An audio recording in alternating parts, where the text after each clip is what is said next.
Assalamualaikum warahmatullahi wabarakatuh. Alhamdulillahi rabbil alamin. Nahmaduhu wa nasta'inuhu wa nastaghfiruh wa nu'minu bihi wa natawakkalu alaih. Wa na'udzu billahi min syururi anfusina wa min sayyiati a'malina. May yahdihillahu fala mudilla lahu wa may yudlil fala hadiya lahu. Allahumma shalli wa sallim wa barik alaihi salatan wa salaman daimain mutalazimain bi adadi milkillahi subhanahu wa ta'ala. Yang dirahmati, yang dimuliakan pengurusi majelis dan sebagai muassis, pengasas kepada pondok pesantren Alam Nurul Arifin, Bustanul Arifin, pesantren Alam Bustanul Arifin, dan juga saya muliakan Al-Fadil Al-Mukarram Ustaz Fatahandi MA selaku Ketua Iqbal Lombok, dan juga kepada Al-Fadil Al-Mukarram Ustaz Zainuddin sebagai Ansarullah, penolong-penolong Allah. Jadi dalam dakwah ini wajib ada Ansarullah. Man ansari ilallah, qala al-hawariyun nahnu ansarullah. Jadi di antara ansar Allah ini Al-Fadil Al-Mukarram Ustaz Zainuddin. Dan juga kepada hadirin hadirat, semua aparat negara, Bapak Kades dan anggotanya, dan juga saya tidak lupa ucapkan jutaan terima kasih juga kepada para rombongan dari Malaysia. Cuma saya seorang yang tidak original, yang tidak asli Malaysia. Saya asal Madura. Yang 12 semua dari Malaysia, asli, original. Jadi saya ini ya ditakdirkan oleh Allah dapat mempersunting, imma disunting atau mempersunting itu enggak penting. Ya begitu. Jadi alhamdulillah ditakdirkan oleh Allah, ditadbir oleh Allah bertemu jodoh dengan orang asli Malaysia. Dan alhamdulillah saya sudah dikurniai baru, orang Malaysia kata baru mendapat anak 8 orang. Ini bagus Malaysia itu. Kalau anak itu baru dapat anak, tapi kalau bab istri enggak bisa gitu, nanti orang marah. Baru 1 istri enggak bisa gitu.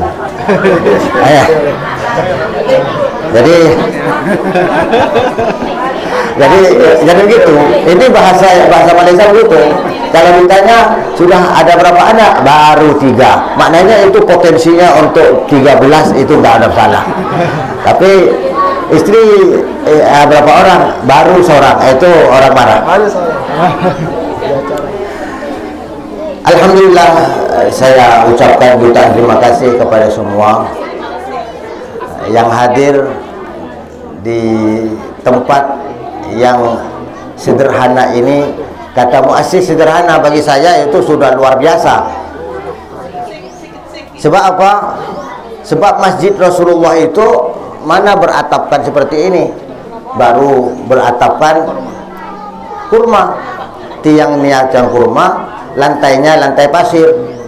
Itu berlangsung daripada zaman Rasulullah 10 tahun disambung dengan zaman Sayyidina Abu Bakar As-Siddiq 2 tahun kalau nggak salah saya, dan disambung dengan zaman Sayyidina Umar Ibn Khattab 10 tahun lebih.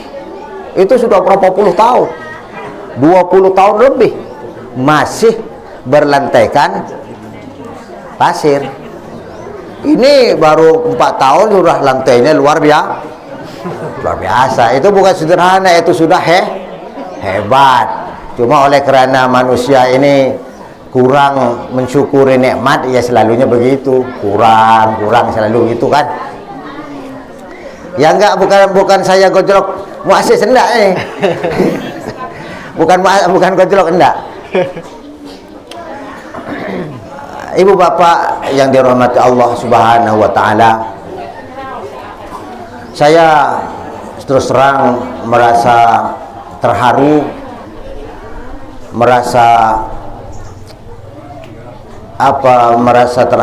merasa ya sedih juga melihat bagaimana umat Rasulullah SAW di mana-mana.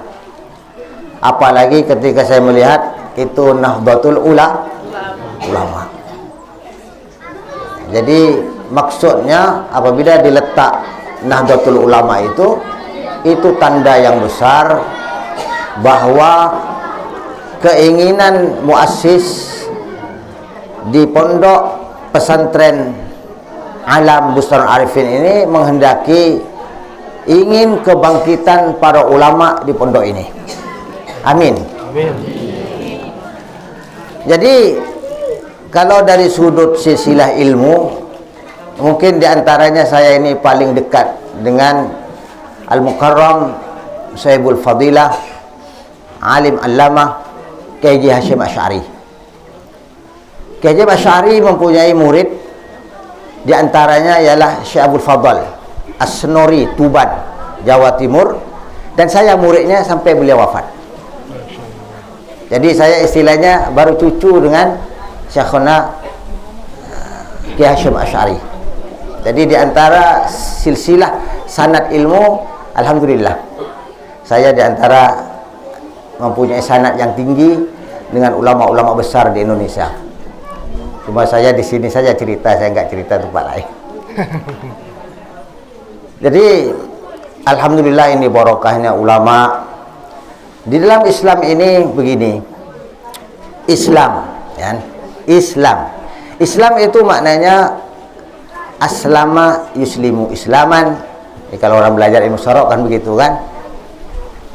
Aslama yuslimu islaman wa muslaman fahuwa muslimun wa zaka muslamun aslim la tuslim muslamun kan begitu kalau ilmu syarah. Jadi aslama yuslimu ini maknanya angkoza yungkiru inqiyazan. Al-Islam lughatan al-inqiyaz. Al-inqiyaz itu maknanya tunduk patuh. Jadi Allah pesan di dalam Al-Quran, wala tamutunna illa wa antum jangan sekali-kali kamu mati melainkan dalam keadaan kamu tunduk patuh dengan Allah. Itu pesanan yang kuat daripada Allah SWT yang selalu dibaca ketika khutbah, biasanya begitu kan. Wala tamutunna illa wa antum muslimun. Jangan sekali-kali kamu mati melainkan dalam keadaan kamu itu muslim, yakni tunduk patuh kepada Allah SWT. Jadi orang yang muslim, orang yang tunduk patuh itu bagaimana maksudnya? Nah, baik, saya cerita sedikit saja. Ya, jadi kan bukan istilahnya kalau pihak universitas itu mungkin saya bisa bicara cara universitas kan begitu. Jadi bukan mudah untuk menyesuaikan pidato, itu bukan mudah kan. Jadi muslim itu orang yang tunduk patuh dengan Allah. Ialah begini, kita mesti faham ini faedahnya ilmu. Faedah ilmu. Kalau ibu-ibu enggak berilmu, sudah masalah banyak di dalam kehidupan ini. Orang enggak berilmu kan. Contohnya yang paling mudah, contohnya orang enggak berilmu.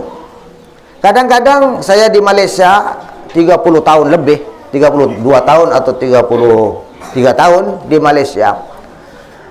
Dua kali perkara berlaku yang bagi saya itu pengalaman besar.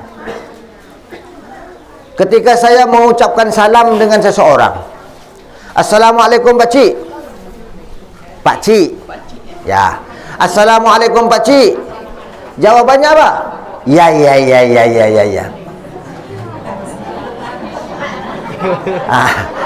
Itu kan orang berilmu. Bisa boleh kata mau cakap Indonesia Malaysia kan? Boleh dijawab begitu? Hah? Boleh? Tak boleh. Wajib dijawab. Assalamualaikum, waalaikumsalam. Tak boleh dijawab. Ya. Betul. Bagus. Mana Islam ajar begitu? Jadi kalau dalam Al-Quran kalau ada orang yang mengucapkan salam kepada kamu, maka jawablah salam dengan salam yang baik. Wajib hukumnya menjawab salam itu wajib, tapi hukumnya mengucap salam itu sunnah muakkad. Tapi menjawab wajib. Maka dosa. Oleh itu, kalau kita ada musuh, katakanlah, kita yakin kalau kita ucap salam enggak dijawab, sudah, enggak usah ucap salam supaya tidak menjadikan dia bertambah dosa. Itu hukum fiqh namanya. Kita kalau bertemu disunnatkan ucap salam. Tapi oleh kerana dia musuh, benci dengan kita yakin kalau kita ucapkan salam dia enggak jawab, maka ketika itu kita tidak perlu mengucap salam dengan dia, sebab pasti dia enggak jawab. Kalau enggak jawab kan dosa dia. Jadi kita enggak mau menjadi sebab berdosanya seseorang. Baik. Jadi itu 2 kali. Ketika saya mengucap salam, jawabannya ya. Ini disebabkan orang jahil. Bahaya orang jahil. Ada kalanya orang jahil ini ketika mau mati, mungkin kalau di sini, kalau di Malaysia dikata mengucap. Maksudnya mengucap itu bacalah la ilaha illallah. Jadi orang Malaysia kata mengucap, sedangkan dia jahil. Iya macam itu. Kan ini orang jahil. Kalau di sini panggil apa? Ya? Kalau orang mau mati kemudian ditalkin, langsung dituntun. Jadi kalau langsung dituntun, maknanya orang Lombok lebih cerdas, lebih cerdik dari orang Malaysia. Orang Malaysia enggak, tidak begitu, mengucap.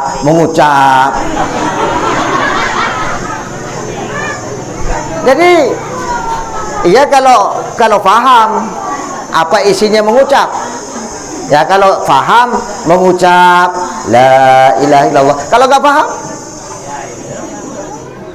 ya begitu. Sebab ini KUA biasa berlaku dalam KUA kan, disuruhnya baca syahadatain. Silakan baca syahadatain. Terus begini tangannya. Habis kamu mau apa, disumbat-sumbat telinga itu. Rupa-rupanya mau azan. Disuruh baca syahadatain, asyhadu an la ilaha illallah, asyhadu anna muhammadar rasulullah. Justru telinganya disumbat mau azan. Itu sebab jahil. Jadi bahaya tidak jahil? Sila dia. Dipersilakan. Teman. Si daerah. Jadi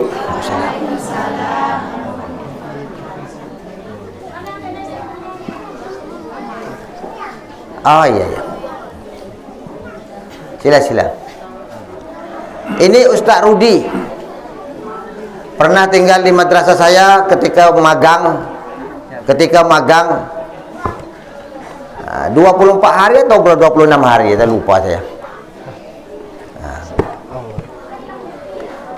Jadi Ustaz Rudi, tapi bukan Rudi Hartono, bukan.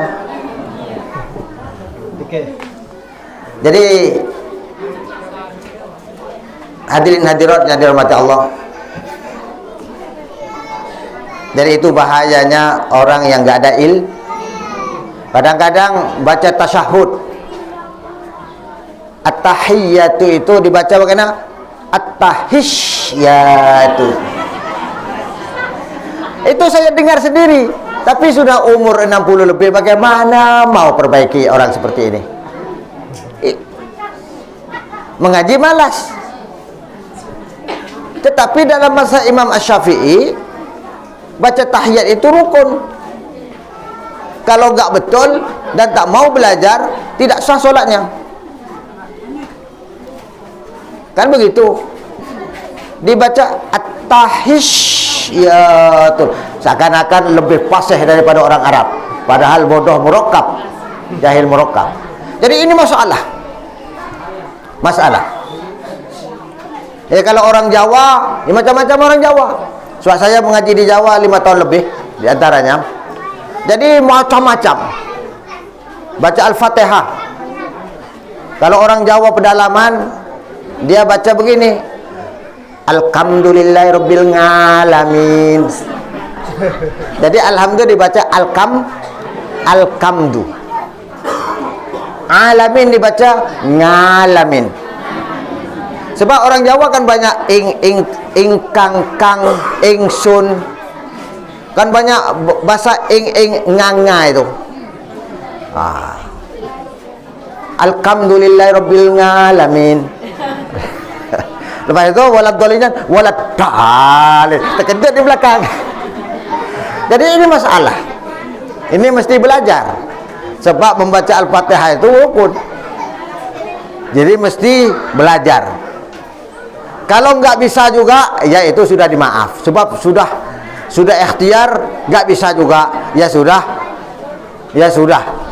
Nah, sembahyang sendiri-sendiri. Kalau mau sembahyang berjamaah, cari yang sekufu dengan dia, yang sama jenis dengan dia juga. Itu nggak apa-apa.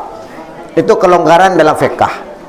Sehingga di dalam mazhab Imam Syafi'i ini, orang yang betul baca Al-Quran, yang dipanggil orang yang alim dengan baca Al-Fatihah, itu tidak sah mengikuti orang yang sudah nggak karuan baca Al-Fatihah. Jadi saya dengar di sini, alhamdulillah, azan itu bunyi azan, Allahu Akbar, itu jelas. Kalau di Lombok, di Jawa enggak, banyak yang enggak jelas. Wabau,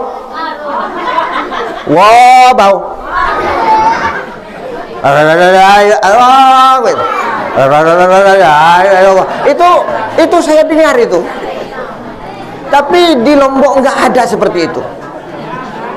Ini tanda bahwa orang Lombok ini berilmu. Ini pengalaman saya pribadi, bukan dengar YouTube, enggak, bukan baca Facebook, enggak.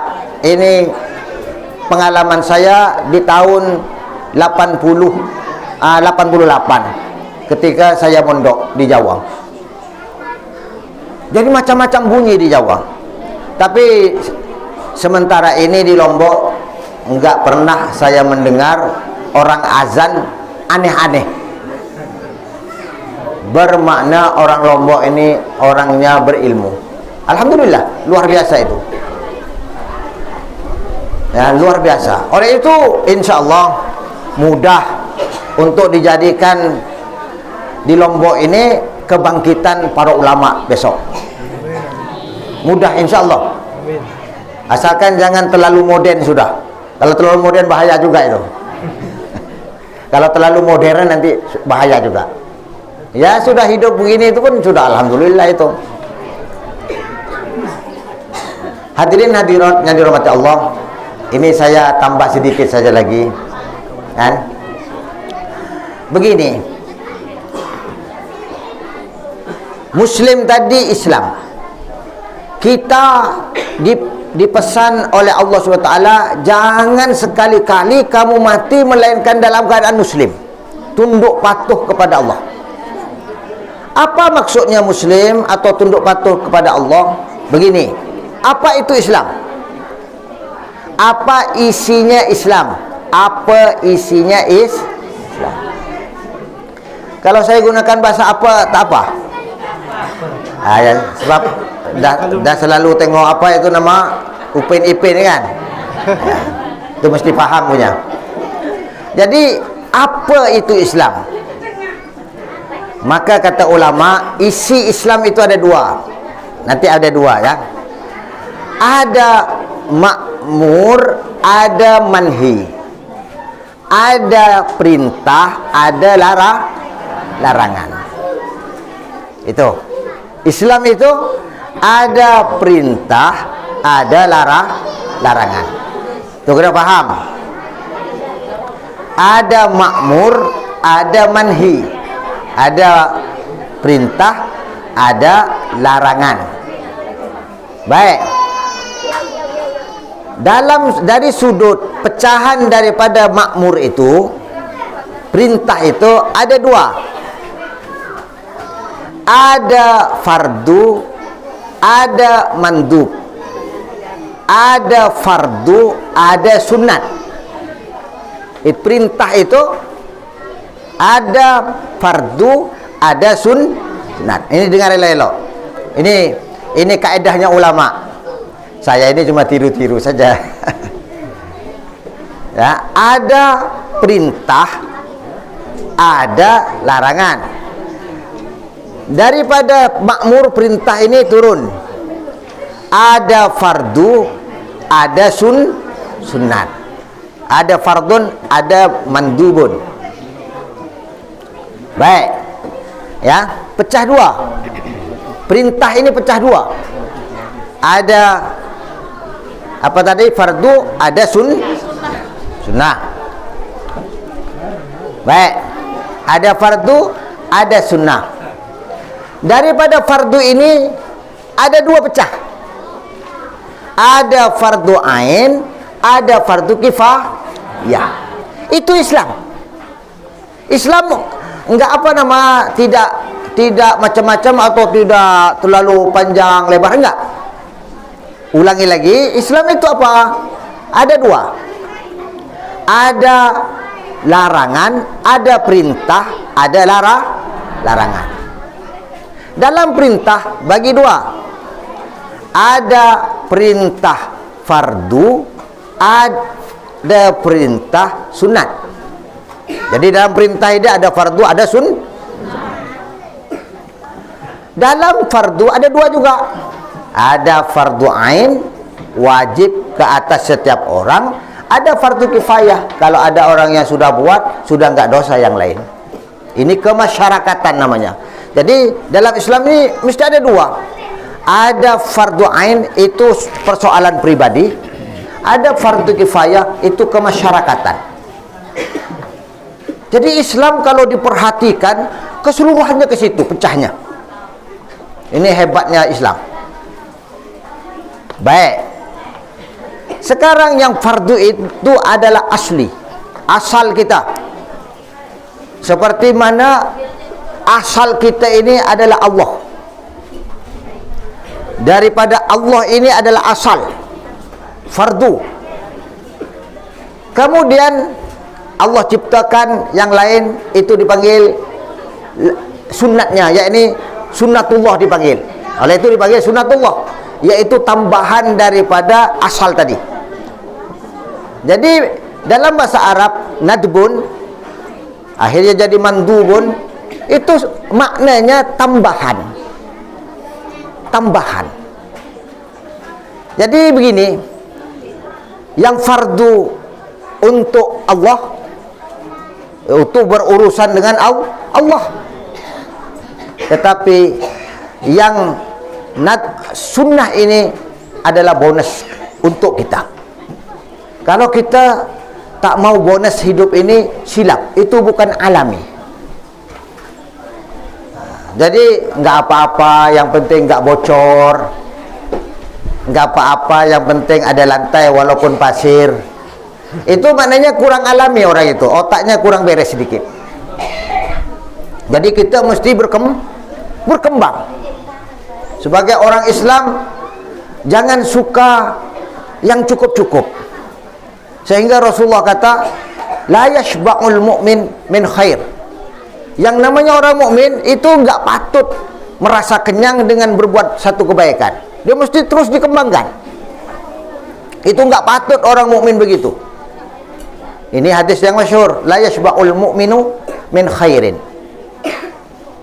Jangan, tidak patut orang Islam ini merasa kenyang daripada satu kebaikan atau beberapa kebaikan. Terus kembangkan, fastabiqul khairat. Kembangkan sedaya upaya. Sehingga dalam persoalan kebaikan ini kata Rasulullah SAW, andaikan ini kan biasa orang bercinta itu selalu begitu kan. Ya, orang bercinta kan selalu pakai andai-andai. Nanti saya cerita orang bercinta dulu. Jadi begini ya, ceritanya burung elang. Burung elang, tahu burung elang? Burung elang ini di antara burung yang sangat setia dengan pasangannya. Selagi pasangannya nggak mati, nggak kawin. Ini burung elang. Jadi banyak burung ini yang ganti-ganti pasangan. Tapi burung elang ini enggak. Burung elang, burung bangkai yang besar itu, makanya bangkai. Itu pun diantara, tak tahu burung apa di sini. Hah? Ya, itu dipanggil burung bangkai. Ya, nanti cari saja di YouTube burung bangkai begitu. Tanya ke Google, saya enggak alim bab itu. Tanya ke Google ya. Google lagi alim yang itu. Jadi burung bangkai, tapi saya melihat burung bangkai itu bagaimana, saya tengok sendiri. Jadi itu diantara burung yang setia ini dengan pasangannya, dia tidak akan ganti-ganti pasangan sampai mati. Ini diantara yang saya tahu, burung elang, burung bangkai. Jadi satu cerita, ini kitabnya Imam Asy'arani saya baca, bagaimana burung elang ini. Satu hari ada burung elang betina di atas dekat dengan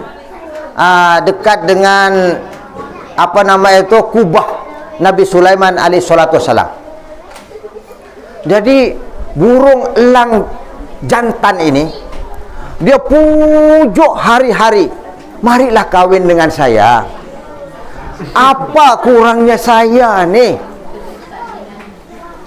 Pujuk punya bujuk. Yang betina ini dia lambat memberikan respon. Masih diperhatikan dulu. Lelaki ini siapa sebenarnya? Kalau istilah Malaysia, lelakikah atau jantankah? Begitu. Maksudnya lelaki itu bagus. Kalau jantan itu macam binatang, kan begitu. Kan kalau binatang dipanggil jantan. Ayam jantan, nggak ada. Ayam ni apa Ustaz? Ayam lelaki ini. Ada ya? Ada panggil gitu. Ayam lelaki ada Ustaz? Nggak ada. Biasanya kalau untuk binatang itu ayam jantan, ayam betina. Jadi istilah orang Malaysia ini, kalaulah lelaki itu bagus dipanggil ini lelaki. Tapi kalau lelaki itu nggak bagus, ini jantan. Begitu. Jadi ini lelaki atau jantan? Ini jantan. Maknanya itu nggak baik. Maksudnya lelaki itu nggak baik. Jadi burung elang ini mengkaji, betina ini mengkaji siapa yang akan menjadi pasangan hidupnya sampai mati. Sebab burung elang itu setia. Selagi nggak mati, nggak akan bertukar-tukar pasangan. Ini kehebatan burung elang. Akhirnya lelaki ini Ya, menggunakan bahasa-bahasa langitnya. Bahasa-bahasa langit itu bahasa-bahasa, kalau istilah Malaysia itu bahasa-bahasa merapu, bahasa-bahasa angau, bahasa-bahasa mabuk cinta. Jadi digunakan bahasa mabuk cinta bagaimana? Wahai Adinda, andai kata engkau menyuruh aku mengangkat ini kubah Nabi Sulaiman ini, aku akan angkat kemana kamu mau. Itu bahasa apa itu? Bahasa gila kan? Bahasa iya, mabuk cinta. Burung elang mana bisa mengangkat kubah? Jangankan mengangkat kubah, mengangkat ini pun sudah nggak bisa. Ini mau mengangkat, andaikan, wahai Adinda, andaikan kamu inginkan abang ini mengangkat kubah Nabi Sulaiman dan diletak dimanapun jua Adinda mau, demi Adinda aku akan buat, aku akan segera lakukan sekarang. Kan begitu. Ini bukan saya ambil daripada YouTube, enggak. Bukan ambil daripada Facebook, enggak. Ini saya baca sendiri dalam kitabnya Al-Imam Asy-Sya'rani. Kalau enggak silap saya, kitabnya Al-Uhud Al-Muhammadiyah atau apa satu lagi kitab. Saya memang baca, memang saya suka membaca. Jadi Nabi angin hantar kata-kata burung ini ke telinga Nabi Sulaiman alaihissalatu wassalam. Wah, sampai kubah pun mau diangkat, panggil. Ini sampai kubah aku mau diangkat ini apa ini? Sudah gila semua. dipanggil. Akhirnya dipanggil, datang menyembah kepada Nabi Sulaiman alaihissalatu wassalam. Apa betul kamu cakap begini? Betul, wahai Rasulullah. Tapi minta maaf, begitulah orang kalau sudah mabuk cinta. Oh begitu ya. Ya sudah, kalau mabuk cinta memang maaf, dia kata. Jadi maksudnya orang mabuk cinta ini cakapnya bagaimanapun ya dengar sajalah. Logika nggak logika ya dengar saja. Itu sudah mabuk cinta. Jadi kalau sudah cerita bahwa itu sudah semangat nih. Jadi tuan-tuannya dirahmati Allah. Jadi Allah ini mau kita ini mengabdi dengan dia berpasangan. Ada fardu, ada sunnah. Mau begitu. Jadi rata-rata dalam Islam ini berpasangan. Ada fardu, ada sunnah. Ada fardu subuh, ada sunat subuh. Ada fardu zuhur, ada sunat zuhur sebelum dan sesudah. Ada fardu asar, ada sunat asar sebelumnya. Ada fardu maghrib, ada sunnah dia, ada sebelumnya, kata setengah ulama, ada sesudahnya juga. Isya pun begitu. Jadi ada fardu, ada sunnah. Itu sudah kehendak Allah begitu, dalam Islam begitu. Jadi mau orang Islam ini berkembang, jangan yang fardu saja, tetapi biar ada sunnah, yakni tambahan dalam hidupnya. Ya, dalam hidupnya. Jadi tuan-tuannya dirahmati Allah. Jadi orang yang menjalankan Islam, memahami yang dilarang dan yang disuruh, ketika kita mati dalam keadaan memahami, alim, beramal dengan apa yang diperintah, dengan apa yang dilarang, yang diperintah kita buat, yang dilarang kita tinggalkan. Kalau ketika itu kita mati, itu pasti di dalam kubur besok bahagia. Pasti begitu. Jadi ini pesan Allah. Jangan sampai kita mati dalam keadaan ketika itu enggak buat yang disuruh, bahkan buat yang dilarang. Itu bahaya. Bahaya hidup seperti itu. Baik, itu sangat penting. Itu pesanan daripada Allah SWT wala tamutunna illa wa antum muslimun. Jadi jangan sampai kita mati dalam keadaan tak buat yang disuruh, tak tinggal yang dilarang. Itu bahaya. Yang terakhir, soal nanti takut lama sangat kan?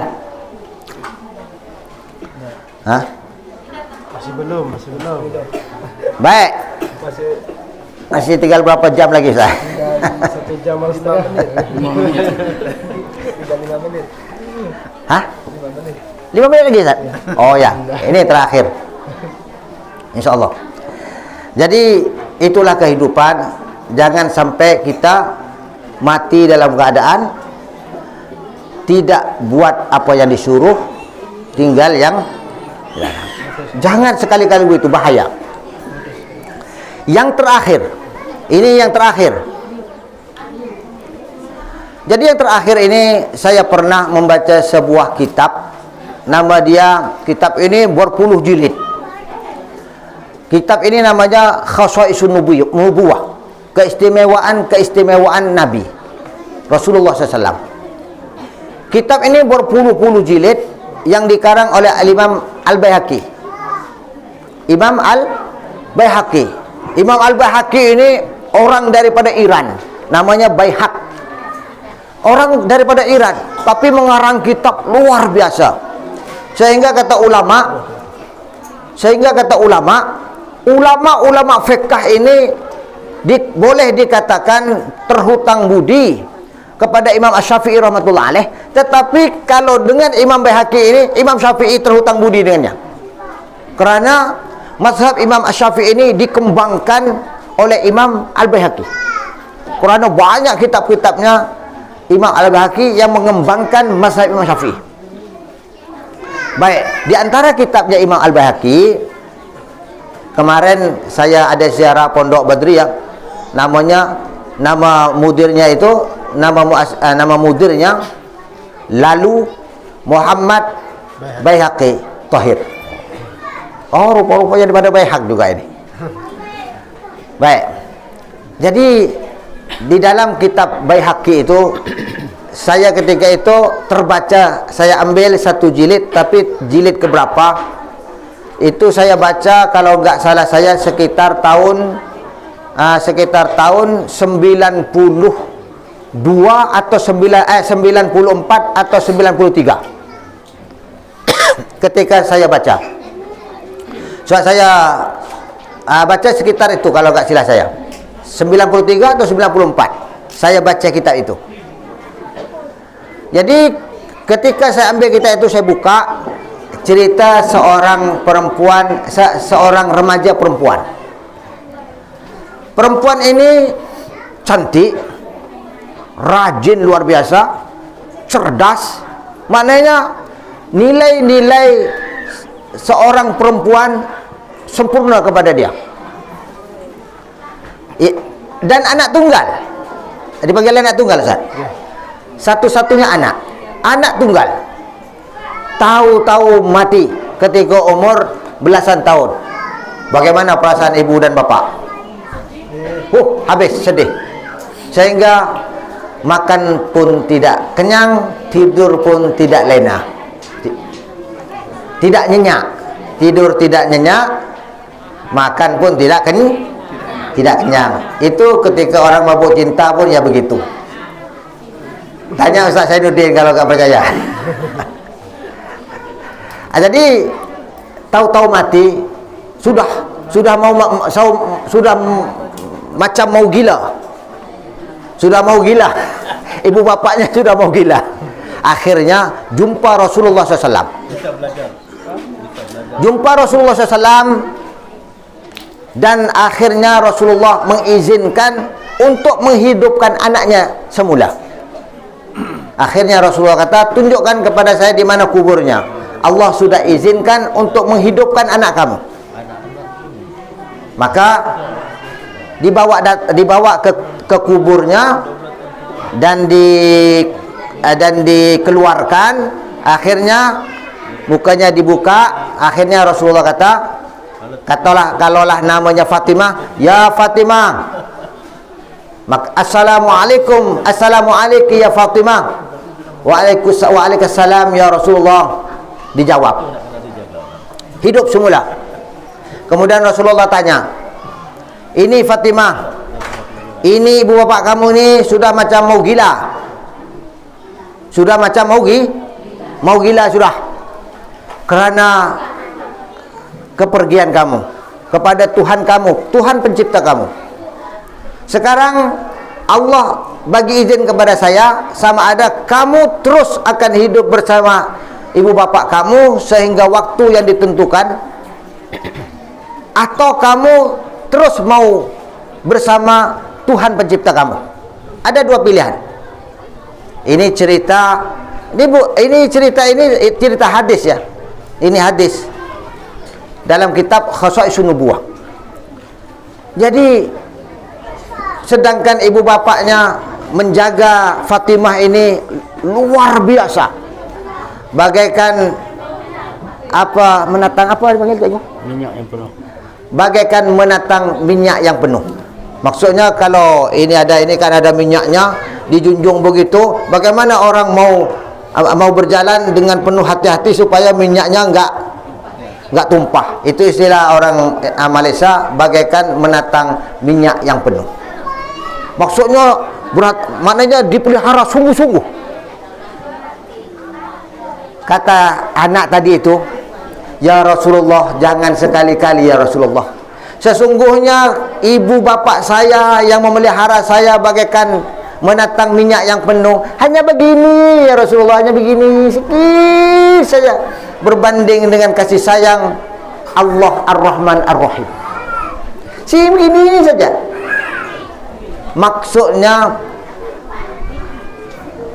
keindahan, keenakan, kenyamanan di alam barzakh itu berjuta-juta kali ganda nikmatnya berbanding nikmat yang ada di dunia. Jadi kalau kita enggak minat kapan aku mati, itu enggak berapa bagus lagi ya. Jadi itu cerita dalam kitab Khasaisun Nubuwah. Jadi akhirnya, ya Rasulullah, tolong ya Rasulullah, jangan kembalikan saya dengan ibu bapak saya, tapi kembalikan saya kepada pencipta saya. Akhirnya ibu bapaknya kata, kalaulah begitu keadaan alam barzakh anakku, sesungguhnya aku sekarang rela dengan kepergian kamu, dan aku bangga sebagai ibu bapak kamu dilayan sedemikian oleh Tuhan pencipta kamu. Akhirnya mati lagi, dan itulah keindahan alam barzakh. Jadi jangan kita merasa begini-begini, enggak usah. Jalankan hidup dengan baik, usaha dengan baik. Jangan sampai kita hidup cara binatang tadi itu kan, cara jantan. Kalau perempuan dipanggil betina, dia perempuan atau betina? Dia perempuan, maknanya orang baik. Dia perempuan atau betina? Itu betina asli. Itu bahaya. Itu itu perempuannya itu betina, yang itunya jantan. Nah itu sudah cocok itu. Itu begitulah tuan-tuan, puan-puan yang dirahmati Allah, hadirin hadirat yang dirahmati Allah. Saya ucapkan jutaan terima kasih kepada semua aparat, Bapak Kepala Desa dan jajarannya, terutama kepada Al-Fadil Al-Mukarram Muassis Hadzal Ma'had, dan juga kepada Ketua Iqbal Lombok Al-Ustaz Patandi MA. Akhirul kalam, wabillahi taufiq wal hidayah wal inayah. Wassalamualaikum warahmatullahi wabarakatuh.